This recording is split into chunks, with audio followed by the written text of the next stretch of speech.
Hi all, everyone may want to take a look at this incredible documentary that was released by Netflix coincidentally. I mean, what a synchronicity. Right when Sun was in 29 Gemini, sign of twin, and 29 is a culminating, very difficult degree.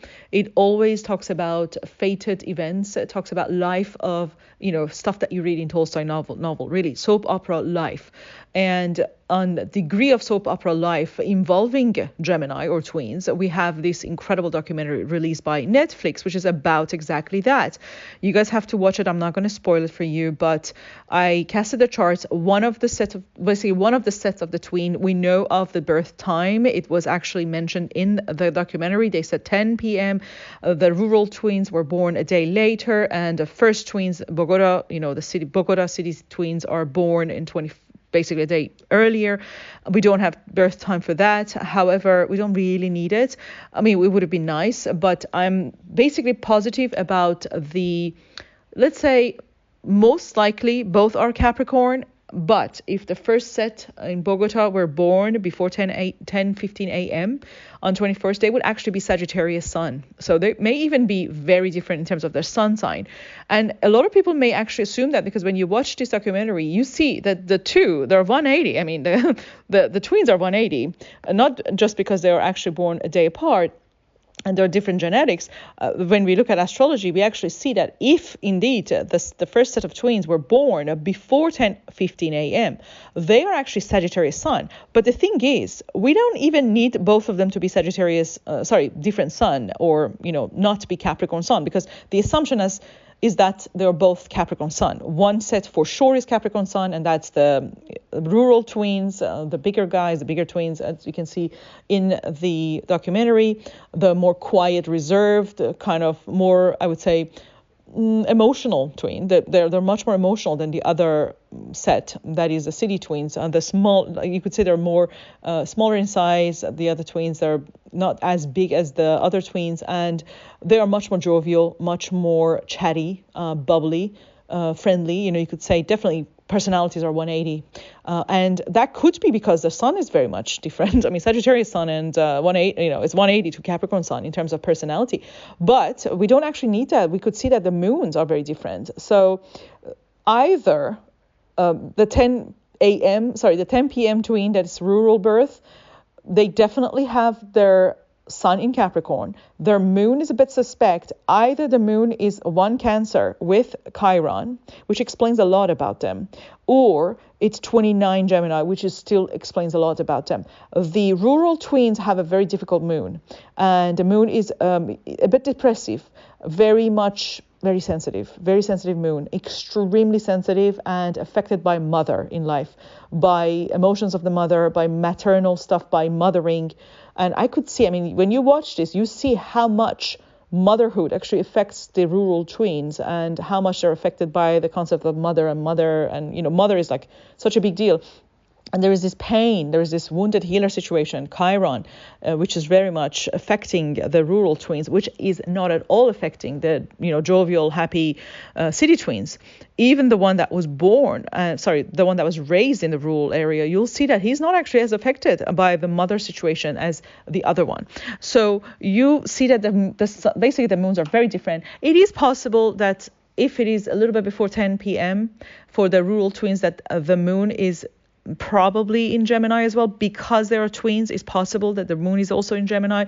In Gemini birth, we see sun and moon often involving placement in Gemini. It's very common. I've done research on this. It's incredibly common to have at least your sun, moon, ascendant in Gemini somehow. Very strong Mercury, common in charts of twin birth.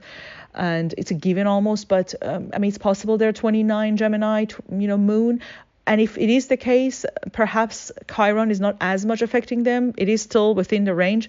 However, 29 degrees is still a very difficult degree. It's a very emotional degree, very fated karmic degree. It's the, soap opera degree, we call it. Soap opera, Tolstoy novel kind of a degree.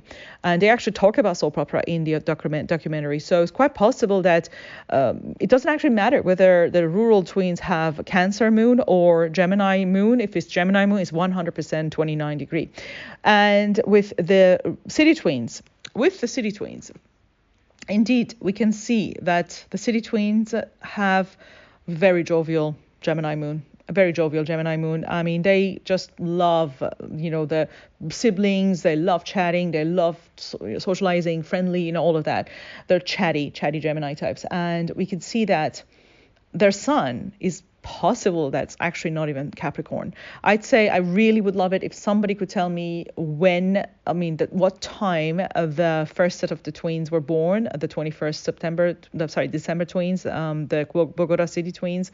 If anybody knows of the exact birth time, or just tell me if it is before 10:15 a.m. because if that's the case, they actually have Sagittarius sun, and I don't know anything about their father. I could have kind of guessed that if I knew the job of the father. The second, we knew the job of the other father, and that was a farmer, Capricorn sun, common. We could definitely say that there is a relationship there, but we don't know the job of the other twins' father. Whatever, if the first person, for example, was a professor, or some sort of trade or a travel expert, or somebody working in Sagittarian themes, the very obvious ones, I could have definitely said, yeah, they're born earlier than, in the day, and they would have Sagittarius sun. It's possible they have Sagittarius sun. They're generally very different. They're very, very 180 to the other twins. And I think moon sign alone could explain this, but still, I think it would be even more reassuring if their sun sign is also different. And that means they were very, very different twins. I mean, very different, even though they're born apart, 1 day apart. And that is incredibly, that's how we know astrology works, because you cannot even compare somebody who is born 0 degree Capricorn and born 29 degree Sagittarius. The differences are day and night. So that's incredible. And that's the sort of thing you learn when you start practicing astrology or testing astrology, researching astrology. Anyhow, of course, this was also released on the day Sun goes to 29 degree of Gemini, the soap opera degree to do with Gemini, to do with twins. Soap opera degree to do with literally Gemini twins is the day that is picked by Netflix to release this movie. If I didn't know Netflix, I would have said, oh, wow, they definitely hired some astrologers for this. I highly, highly, highly doubt that, because they really screwed up on the day of release of Baby Reindeer. I mean, you couldn't, they really messed it up. And I'm pretty sure Netflix, just like most other corporations, they're not, sadly, intelligent enough to use, astrology when it comes to release of movies. And I mean that.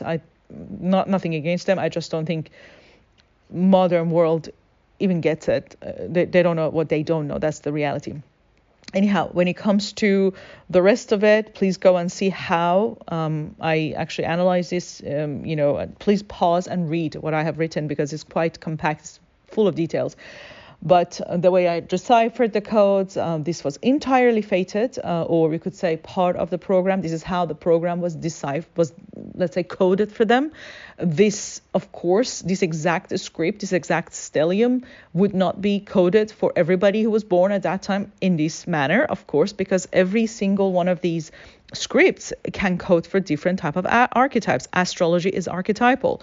Life is very complex, and it's to do with our karmic score, to do with all sorts of events that kind of in a domino way will match in time with other stories or other, let's say, lessons that we are meant to go through for our incarnation, we agreed to go through for our incarnation, or we're supposed to, based on our evolution, based on the changes. It's very dynamic. We live in a dynamic simulation.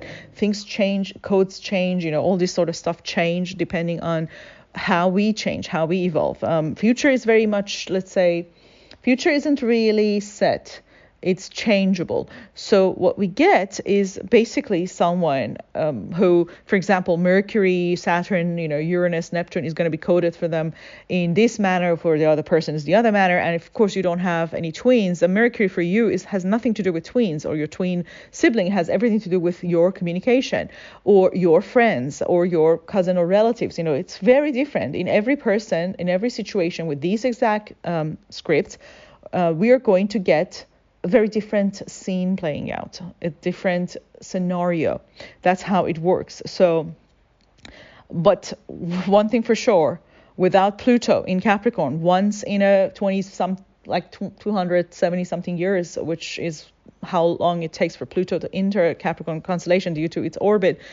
Without Pluto going to Capricorn and exactly activating all of those planets in Capricorn, the stellium that involved the Mercury, literally the twins, and Neptune, which is about loss, to do with confusion or mistakes, medical mistakes, especially in hospitals.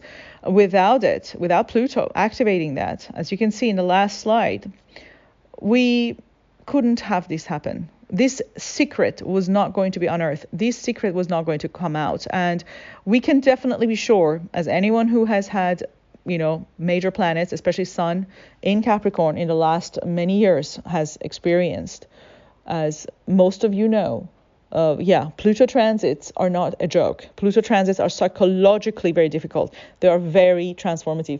They are going to cause you to go through major psychological death and rebirth, major, just facing so many shadows and transforming and, having a metamorphosis. And hopefully most people who experience Pluto transit are going to be that phoenix that rises from the ashes. But honestly, a lot of us can't. A lot of us are unable to do that, and we kind of go deeper into Hades.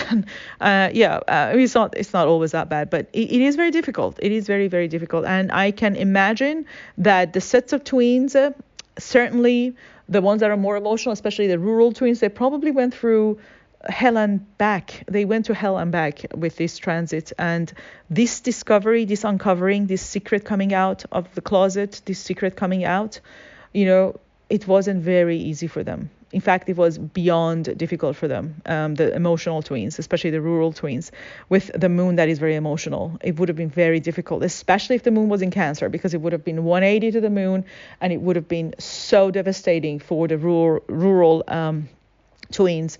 Not as much at all for the other twins that were born in Bogota. And I think that is quite clear when we watch the documentary. But overall, Pluto transits are not easy. This was not a walk in the park for them.